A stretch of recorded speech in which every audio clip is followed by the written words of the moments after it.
Olá, tudo bem?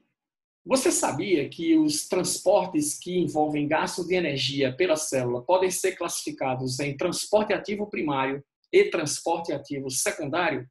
É sobre isto que vamos conversar nessa nossa aula sobre mecanismo de transporte via membrana plasmática, transporte ativo.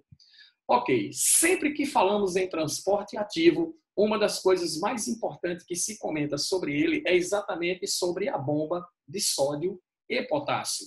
Você pode estar se perguntando, mas existe somente esta bomba ativa em organismos vivos, em células vivas? Claro que não. Existem outras bombas, como bomba de hidrogênio, como bomba de cálcio, mas sempre que se fala em transporte ativo, uma das primeiras bombas que se lembra é a bomba de sódio e potássio.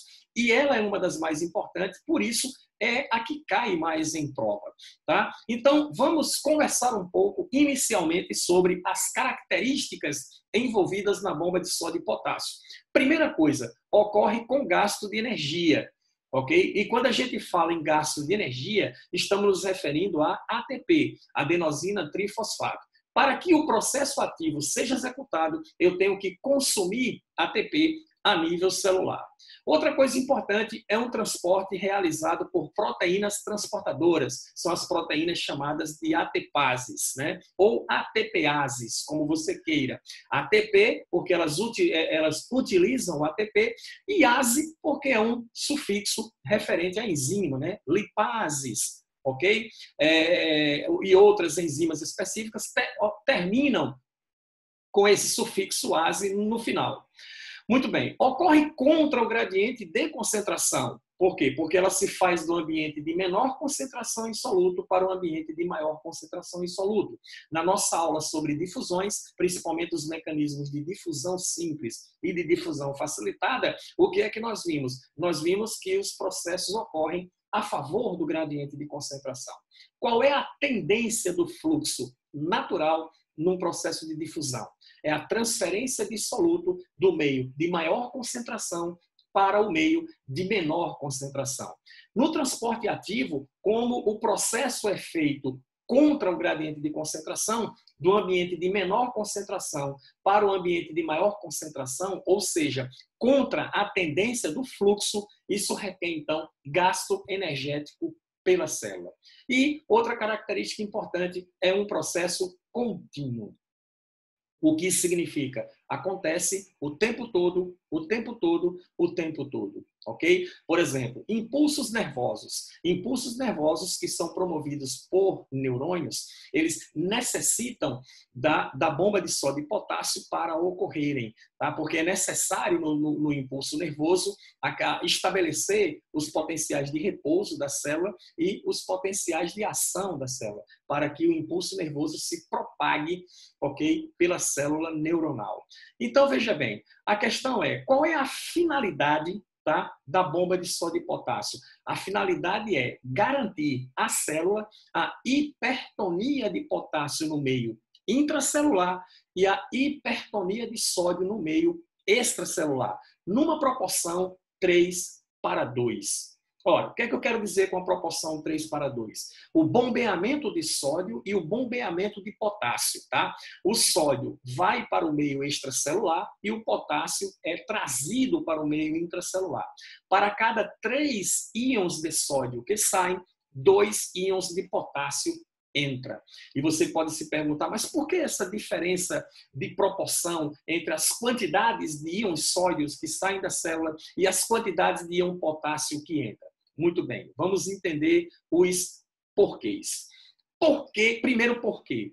Por que a célula necessita de maior quantidade de potássio dentro em relação a uma menor quantidade de sódio dentro? Ou seja, ela trabalha sempre em hipertonia de potássio no meio interno e hipertonia de sódio no meio externo.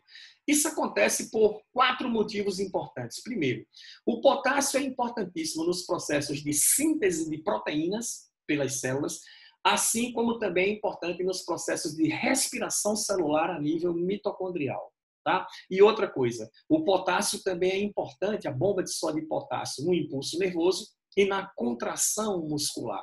Para quê? Para gerar nas membranas das células o que nós chamamos de potencial eletroquímico. O que significa isso? Olha só, temos um esquema aqui de um neurônio. É uma célula bastante conhecida por você, o neurônio. O neurônio é provido de um corpo celular. Associado a esse corpo celular, eu tenho os prolongamentos nesse corpo celular, que são chamados de dendritos. Temos um prolongamento maior. Esse prolongamento maior pode chegar até a 1,5 metro de comprimento, chama-se axônio. E as terminações do axônio, que são chamadas de telodendro. Então, temos aqui a célula nervosa e as suas respectivas subdivisões. Mas o que eu quero chamar a sua atenção sobre esta célula é que, se você analisar de perto, você vai verificar que o meio externo, ou seja, toda a célula é revestida por uma membrana plasmática, mas essa membrana do neurônio, a face externa da membrana, ela está positiva e a face interna ela está negativa. Então eu tenho aí um potencial eletroquímico estabelecido, entendido? E esse potencial aqui, de modo a positivar a membrana do lado de fora e negativar a membrana pelo lado de dentro, tem relação exatamente com esse bombeamento diferencial de sódio e potássio pelas membranas celulares, onde ocorre a bomba de sódio e potássio. Entendido isso?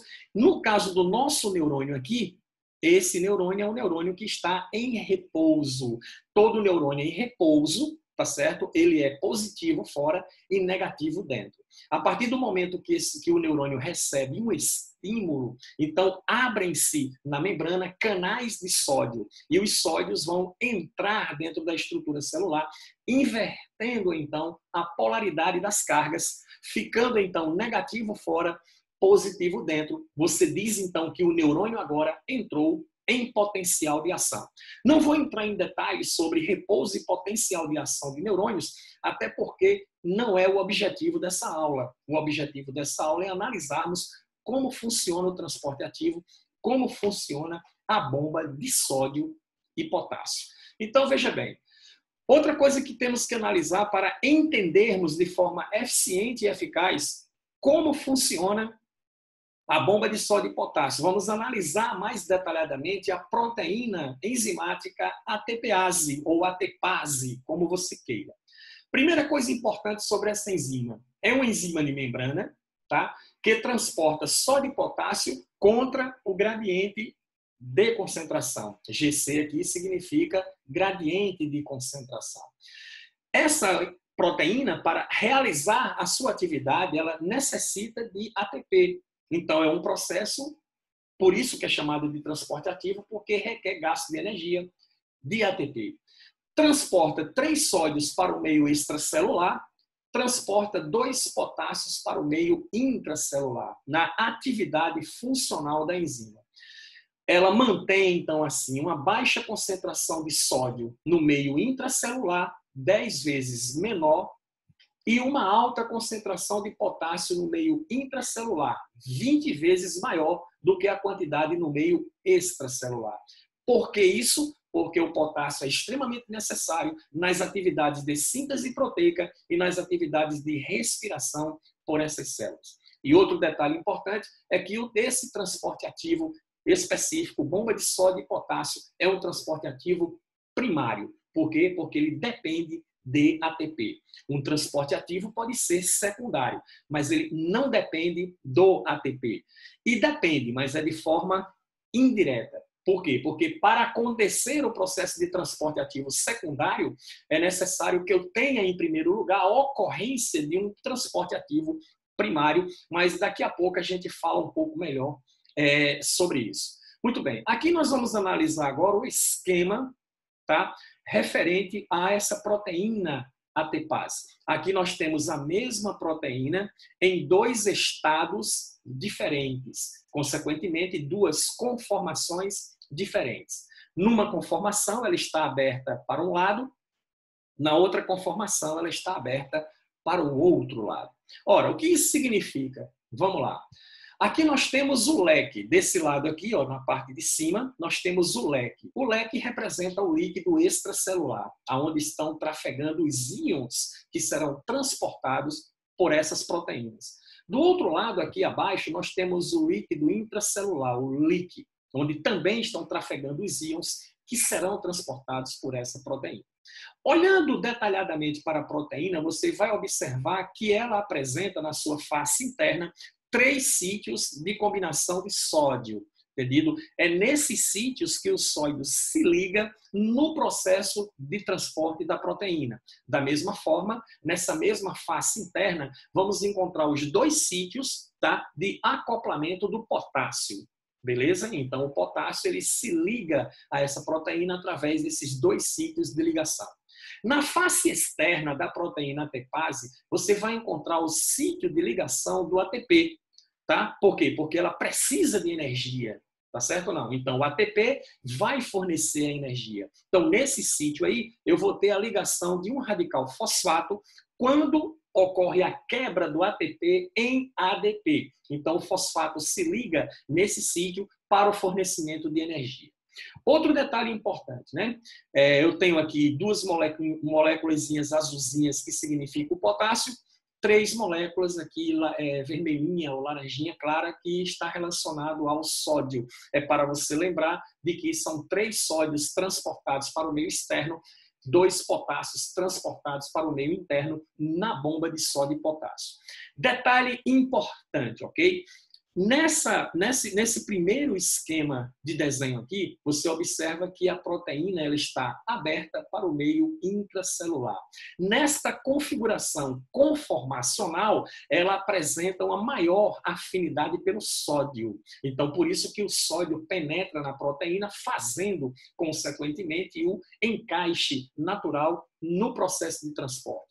Da mesma forma, nessa conformação aqui, porque ela muda a conformação, tá certo? Ela está na situação conformacional, na configuração de maior afinidade pelo potássio. Quando ela está aberta para dentro, ela apresenta maior afinidade pelo sódio. Quando está aberta para fora, reduz a afinidade pelo sódio e agora ela fica com maior afinidade para o potássio. Então é isso que permite a atração que esses íons terão em relação à proteína transportadora, dependendo do seu estado conformacional, se voltada para dentro da célula, se voltada para fora da célula.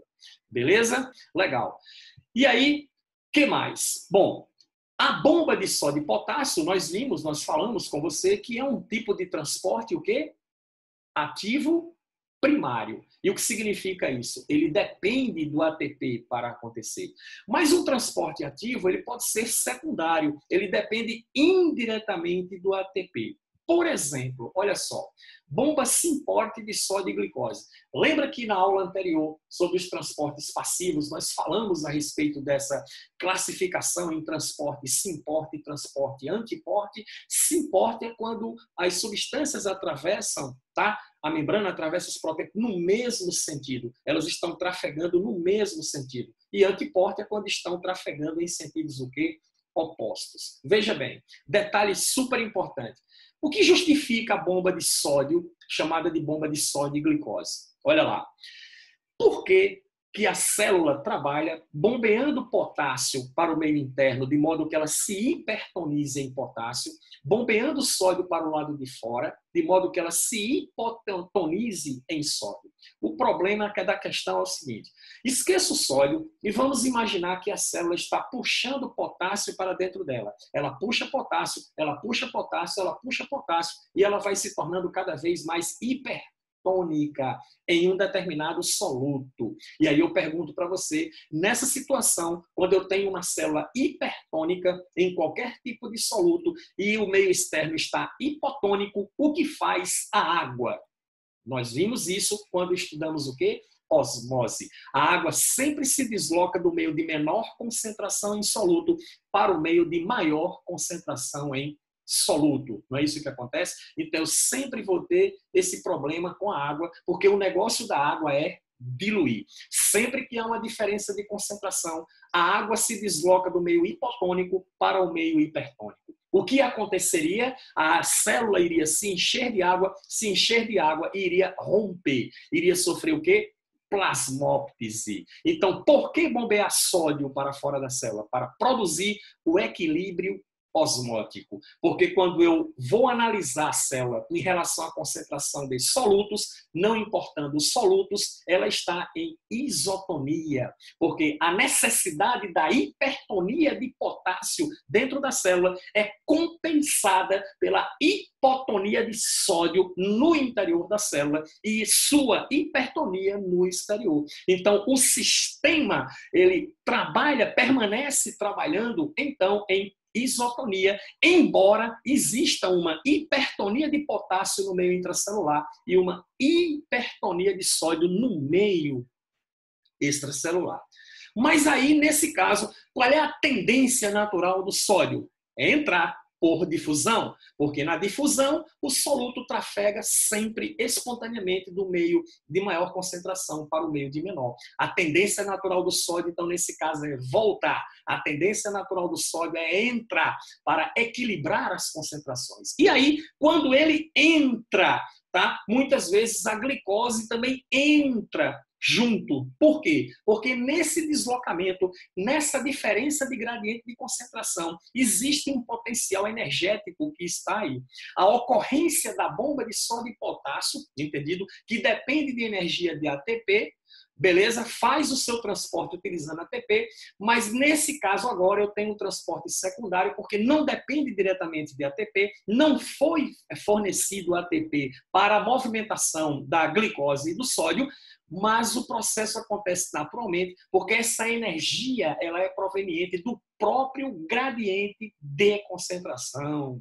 Entendido isso aí? Então, isso é o que se chama de transporte ativo secundário. O sódio ele vai se deslocar passivamente, tá? Por difusão pela proteína, sem gasto de energia, mas aí a glicose aproveita e entra de forma conjunta. A difusão do sódio na célula permite que a glicose também seja transportada para o meio intracelular, sem a proteína de transporte gastar ATP. Como se chama isso? Transporte secundário. A mesma coisa acontece na bomba antiporte sódio-cálcio. O sódio entra e o cálcio aproveita e sai, ok? Pela energia que é liberada no processo, não proveniente de ATP. Só que agora eu tenho uma bomba antiporte. Por quê? Porque o sódio segue num sentido e o cálcio vai seguir num outro sentido. O sódio está entrando e o cálcio ele está saindo. Beleza? Legal. Observação importante sobre transporte ativo. Vamos falar de uma outra bomba, uma bomba que já caiu, né, em provas de vestibulares. Vamos conversar um pouco sobre essa bomba, que é a bomba de prótons, bomba de H+. Existe uma organela na célula chamada lisossomo. Está aqui o lisossomo. O lisossomo você já ouviu falar dele. É uma organela que tem grande quantidade de enzimas hidrolíticas no seu interior. E a função dessa organela é fazer digestão intracelular. Então, essas enzimas são enzimas digestivas, ok? Só que tem alguns detalhes importantes sobre isso que tem a ver com uma bomba de hidrogênio. O lisossomo tem uma membrana, claro, uma bicamada de membrana lipídica, como a membrana plasmática, e você está vendo aqui que há blocos de proteínas nessa membrana, tá vendo? Tudo isso aqui são proteínas, tá certo? Beleza? Tem proteínas aqui, certo? Como toda membrana deve ser. A diferença entre a membrana do lisossomo e as demais membranas plasmáticas ou de outras organelas que conhecemos é que essa membrana ela é fortemente glicosilada, ok? Principalmente essas proteínas. Essas proteínas de membrana, elas são glicosiladas. Elas são, digamos, revestidas com glicose. Então, o que eu tenho aí, na verdade, não é uma proteína em si, mas uma glicoproteína, porque essas proteínas estão ligadas com a glicose, formando então uma membrana glicosilada. Para quê? Para evitar a ação das enzimas hidrolíticas do lisossomo sobre essa membrana, fazendo com que ela se rompesse. E aí seria muito prejudicial para a estrutura celular.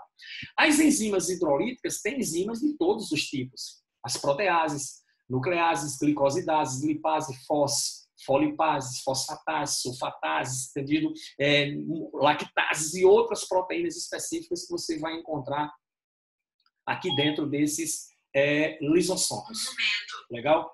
Desses lisossomos. E aí, veja só o seguinte. Aqui eu tenho a proteína de transporte. Essa proteína de transporte ela está fazendo ativamente o transporte de íons H+, do citoplasma para o meio interno do lisossomo, entendido? Mantendo então o pH do lisossomo em pH 5.